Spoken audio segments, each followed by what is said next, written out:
Assalamualaikum warahmatullahi wabarakatuh. Selamat datang di channel As by Story. Jangan lupa like, komen dan subscribe serta aktifkan lonceng notifikasi agar tidak ketinggalan cerita menarik lainnya. Sekarang mari kita mulai ceritanya.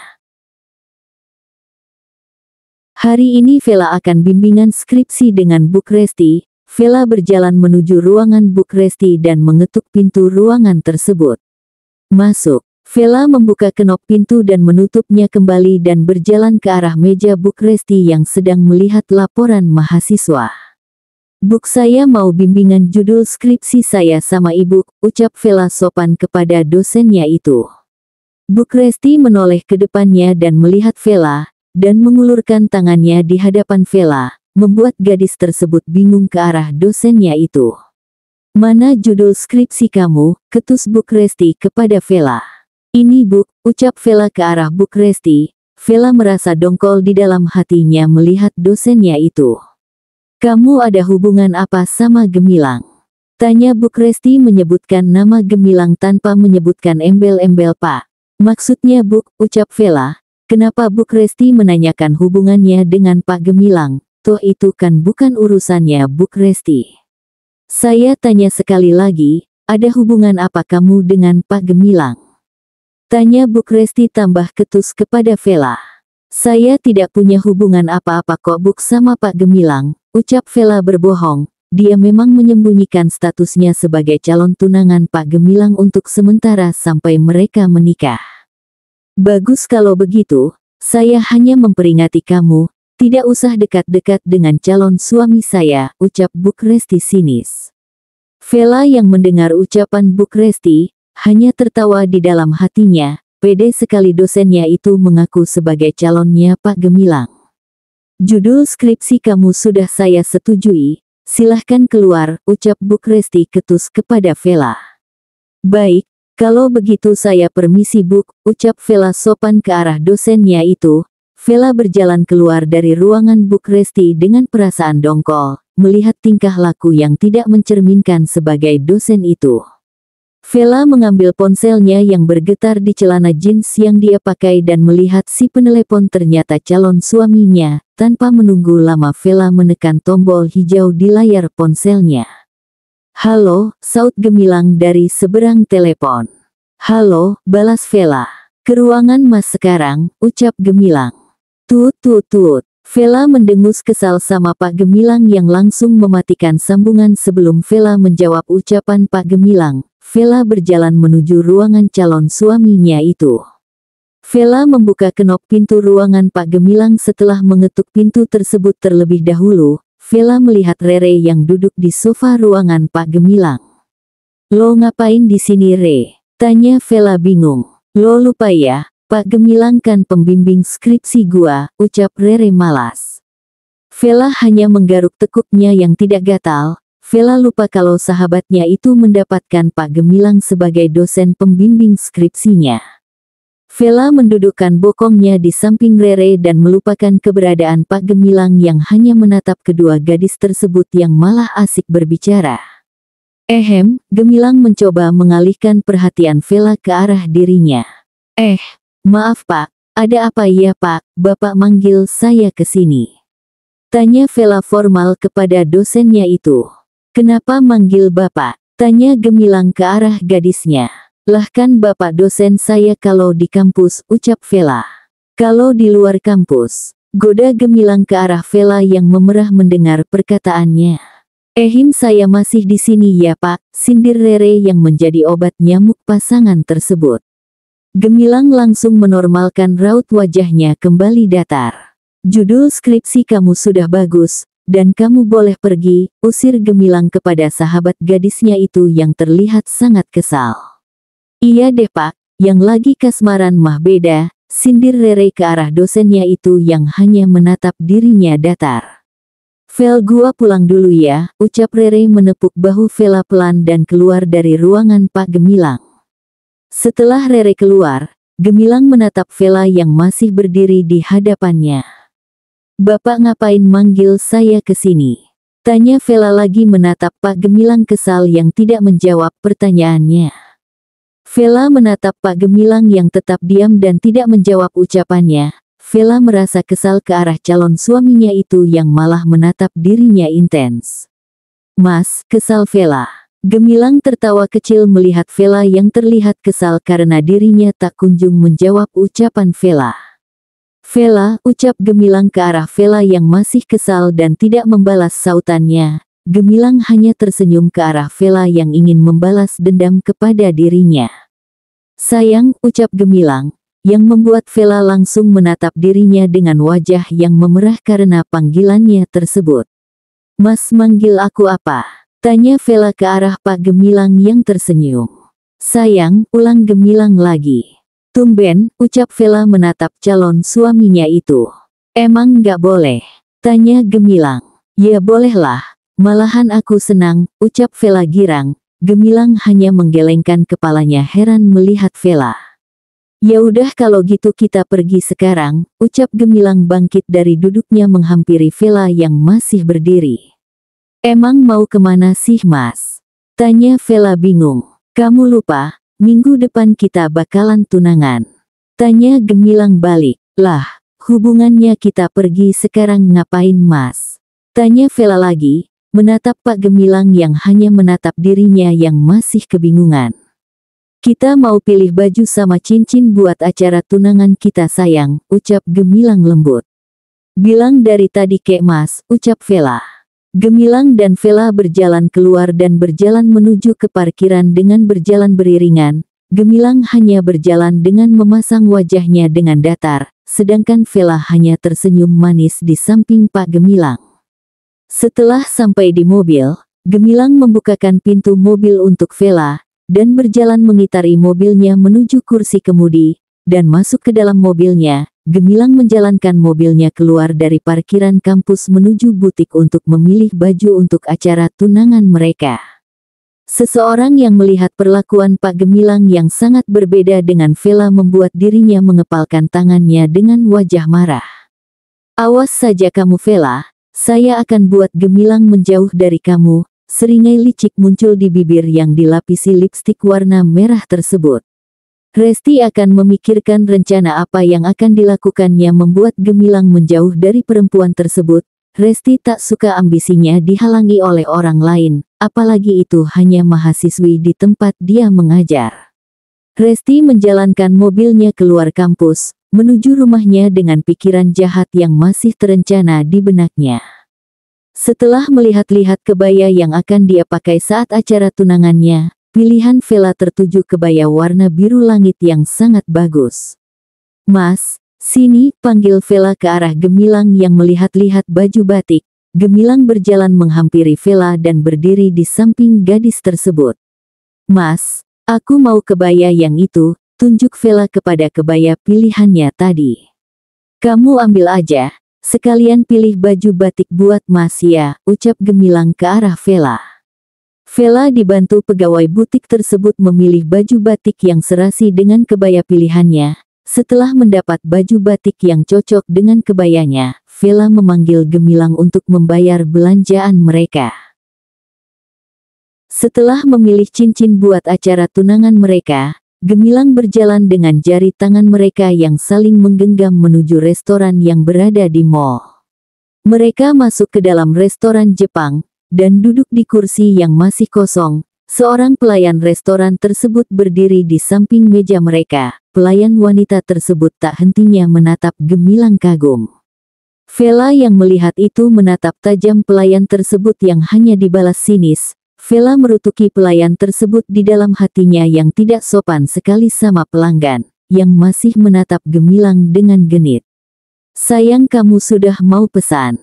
tanya Gemilang lembut ke arah Vela yang menatap pelayan yang menatap dirinya genit. Gemilang tidak memperdulikan pelayan tersebut karena dia sudah mempunyai Vela yang lebih dari segalanya. "Sudah Mas, aku mau pesan ramen aja Mas," ucap Vela kepada Gemilang, dan menatap pelayan tersebut dengan sinis. "Nggak lihat apa, cewek cantik di depan pria yang dikagumi itu." Gemilang memesan makanan mereka kepada pelayan genit tersebut dengan tatapan datar ala Pak Gemilang.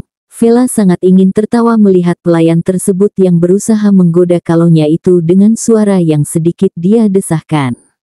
"Oh iya, satu lagi Mbak, saya sudah punya calon di depan saya. Kalaupun saya tidak punya calon, saya juga tidak tertarik sama Mbak," ucap Gemilang pedas ke arah pelayan tersebut. Vela yang mendengar ucapan Pak Gemilang hanya bisa menahan ketawa. Pelayan tersebut pergi di hadapan mereka dengan wajah memerah malu. Dia nggak tahu aja gimana Pak Gemilang. Bukannya Pak Gemilang tergoda, malah Vela melihat Pak Gemilang yang merasa risih dengan pelayan tadi. Setelah selesai makan, Gemilang memanggil pelayan untuk meminta bil makanan mereka. Setelah menyebutkan nominal pesanan mereka, Gemilang memberikan kartu debitnya kepada pelayan restoran tersebut. Setelah membayar, Vela dan Gemilang berjalan menuju parkiran, dan mengantar Vela pulang ke kontrakannya. Vela melihat dirinya di depan cermin dan berdecak kagum. "Hohoho, emang cocok ya bajunya kalau gua yang makai," ucap Vela ke dirinya sendiri di depan cermin. Hari ini adalah hari pertunangan Vela dan Gemilang. Mereka mengadakan acara di rumah Vela yang hanya dihadiri saudara besar, sahabat Gemilang maupun Vela dan beberapa tetangga saja. Vela dan Gemilang sepakat hanya mengadakan tunangan sederhana saja. "Kan Pak Gemilang entar makin klepek-klepek sama gua," pede Vela. Seseorang membuka pintu kamar Vela dan melihat Vela dengan balutan kebaya warna biru langit yang sangat indah. "Wih, cantik banget," ucap Rere masuk ke dalam kamar sahabatnya itu dan melihat Vela dengan balutan kebaya. "Gua emang cantik," ucap Vela dengan sombongnya. "Dih, GR banget loh. Gua bilang yang cantik itu kebaya lo dodol," ucap Rere ke arah Vela yang merubah raut wajahnya menjadi kesal. "Gua kesini mau jemput lo doang, keluarga Pak Gemilang udah datang tuh," lanjut Rere ke arah sahabatnya yang masih berdiri di depan cermin. Vela berjalan ke arah Rere, dan mereka berjalan ke ruang tamu Vela yang sudah disulap secantik mungkin, karena hari ini adalah hari pertunangan mereka. Vela berjalan ke arah Pak Gemilang dan duduk di samping Pak Gemilang yang memakai baju batik yang senada dengan kebaya miliknya. "Bisa kita mulai acaranya?" tanya Randi kepada seluruh orang hadir di acara pertunangan putrinya. Acara pertunangan Vela dan Gemilang berjalan dengan baik setelah melakukan pertukaran cincin kedua pasangan tersebut. Setelah acara selesai, para tamu undangan langsung mencicipi hidangan di acara pertunangan Vela. "Selamat ya bro, akhirnya udah tunangan aja," ucap Farel bersama istrinya dengan anak perempuan yang berada di gendongan Farel. "BTW, tunangan lo cantik ya," goda Farel ke arah Gemilang yang menatap dirinya tajam, sedangkan Leni yang mendengar suaminya yang memuji wanita lain langsung mencubit pinggang suaminya itu. "Aus sayang, cuman bercanda doang sayang," ringis Farel ke arah Leni yang menatap dirinya tajam. Melihat itu Vela hanya tertawa kecil melihat tingkah suami istri di depannya. "Rasain lo," ucap Gemilang senang, melihat Farel yang tak dapat berkutik di depan istrinya itu. "Woi bro, BTW selamat ya," ucap Dito yang juga datang bersama istrinya dan seorang bocah laki-laki di samping Dito yang terlihat tampan dengan baju batik yang sama dengan ayahnya. "Makasih," ucap Gemilang singkat ke arah Dito. "Lo nggak niat ngenalin tunangan lo itu sama kita-kita," ucap Dito ke arah Gemilang yang tak ada niat mengenalkan mereka kepada tunangan Gemilang. Gemilang hanya memutar bola matanya malas dan memperkenalkan Vela kepada sahabatnya itu. Vela kenalkan, pria yang gendong anak perempuan itu namanya Farel, dan di sebelahnya istrinya Leni, ucap Gemilang memperkenalkan Farel. "Saya Vela, tunangannya Mas Gemilang," ucap Vela sopan ke arah Farel dan Leni. "Gadis cantik ini namanya siapa?" tanya Vela mencubit pipi anaknya Farel gemas. "Lila tante," jawab anaknya Farel tersenyum manis kepada Vela. "Dan ini Dito, kalau bocah laki-laki di sebelahnya namanya Andre, dan Asil, istri Dito," ucap Gemilang. Vela mengangguk mengerti, dan tersenyum sopan kepada suami istri tersebut. "Tante cantik, mau jadi pacar Andre tidak?" ucap Andre anaknya Dito membuat yang berada di sana langsung tertawa melihat tingkah ajaib bocah tersebut. Sedangkan Gemilang yang mendengar ucapan Andre, Gemilang menatap bocah tersebut dengan tajam. "Anak lo emang ajaib tuh," ucap Farel yang tertawa. Dito dan istrinya juga tidak mempercayai ucapan anak mereka. "Sayang, kamu kenapa ngomong gitu sama Tante Vela? Kan Tante Vela udah punya Om Gemilang," ucap Asil kepada putranya. "Tante Vela cocoknya sama Andre ma," ucap Andre membuat Gemilang kesal dengan bocah 5 tahun itu. "Nggak bisa, tante ini udah punya Om," ucap Gemilang ke arah Andre. "Aku nggak ngomong sama Om, jadi tante, mau nggak jadi pacar Andre? Andre lebih tampan kok dari Om Gemilang," ucap Andre, membuat Vela menutup mulutnya menahan tawa dengan tingkah bocah laki-laki yang menggemaskan itu. "Kenapa harus tante? Kenapa nggak Lila aja?" goda Vela ke arah Andre. Sedari tadi Vela melihat wajah cemberut Lila saat Andre meminta dirinya jadi pacar bocah tersebut. "Kok Andel jahat ama Lila cih? Kan Lila udah menyatakan pelacanaan Lila ama Andel," ucap cadel Lila, meminta ayahnya menurunkannya dari gendongan, dan berjalan ke arah Andre. "Andre nggak mau sama kamu itu cerewet dan juga cadel," ejek Andre ke arah Lila, membuat bocah perempuan itu menangis dan mengadu kepada ayahnya. "Ayah Andel jahat ama Lila," adu Lila ke arah ayahnya yang langsung mengendong putrinya. "Kap kap kap, anak ayah yang cantik udah ya nangisnya, entar Andre nyangak mau lagi ama Lila," hibur Farel kepada Lila, membuat bocah perempuan tersebut menghentikan tangisannya. Melihat situasi yang menjadi kacau karena anaknya, Dito pamit pulang yang langsung diprotes Andre yang belum mendapatkan jawaban dari Vela. Dito membisikkan sesuatu ke arah Andre dan langsung membuat bocah laki-laki tersebut menurut. "Tante cantik, Andre pulang dulu ya," pamit Andre ke arah Vela dengan melambaikan tangannya yang dibalas lambaian tangan oleh Vela. Setelah kepergian Dito dengan istri dan anaknya, Farel juga pamit pulang bersama istri anaknya. Meninggal Vela dan Gemilang yang masih terlihat kesal dengan tingkah Andre tadi, Vela menoleh ke arah Gemilang dan hanya menggelengkan kepalanya pelan. "Mas kenapa cemberut begitu?" tanya Vela ke arah Gemilang. "Mas kesal aja sama anaknya Dito," ucap Gemilang kesal, mengingat Andre yang meminta Vela menjadi pacar bocah ingusan itu. "Ya ampun Mas, masak Mas kesal sih sama ucapan Andre," ucap Vela cekikikan melihat Gemilang yang menatapnya datar. "Logika aja Mas, masa aku sama Andre sih, kan dia masih kecil," ucap Vela menyentuh telapak tangan Gemilang. "Jadi kalau dia bukan anak kecil, kamu mau?" tanya Gemilang menatap Vela datar. "Ututututu, ini nih dosen killer yang dikatain sama mahasiswa di kampus. Masa cemburu sama anak kecil," ucap Vela memeluk lengannya Gemilang, yang hanya diam saja. "Mas, kan aku cintanya sama Mas seorang aja," rayu Vela ke arah calon suaminya itu. Terbukti Gemilang langsung menolehkan kepalanya ke arah Vela dengan tersenyum. "Mas juga cinta sama kamu," ucap Gemilang mengelus pipi Vela lembut. "Love you Pak dosen," ucap Vela menatap manik hitam Gemilang. "Love you tuh," balas Gemilang mencium punggung tangan Vela. Mereka tak menyadari sendiri tadi para tamu menatap mereka dengan pandangan iri melihat dua sejoli tersebut bermesraan, kan para tamu undangan jadi pengen juga. Bersambung.